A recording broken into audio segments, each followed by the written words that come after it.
paggamit og vape ilabi na sa mga batan-on, gikabalaka na sa mga health experts dinhi sa Subo, busa naghiusa sila uban ng gobyerno sa pagbatok sa pagpanigarilyo gamit ang tabako ug ang e-cigarette. Ani ang report.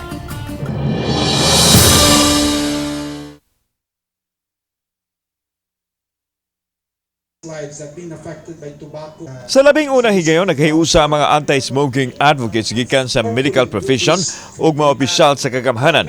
Nitambong ang mayor sa Dakbayan, Sugbo nga nanguna sa paglagda sa commitment pagbatok sa tobacco ug vape smoking.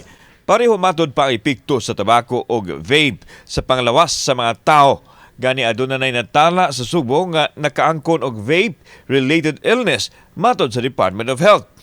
Ang atong aim gyud mo ni siya nga we hope to have a smoke and vape free Cebu City and in fact Philippines in the future, no? Because smoking is not only associated with lung problems, it is associated with a lot of cancers from the nose to the anus, cardiovascular disease, sakit sa kasing-kasing. Kaning tan-awon bitaw mga batanon nga murag cool kuno kayo sila kung mag-vape sila. So diha mi na alarm kay naa na may mga kaso nga mag-lung injury.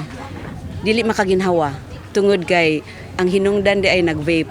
Giyawag usab nila ang mga LGU nga amindahon ang anti-smoking ordinance aron masukip ang vape smoking regulation.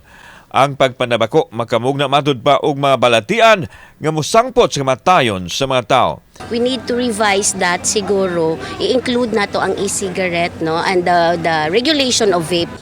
Not even regulate because still it's a proven thing that it may not be too good at the same time for your body. Kauban si Clover Lumayag ug Rod Prado, ako si Alan Domingo. Balitang Bisdak.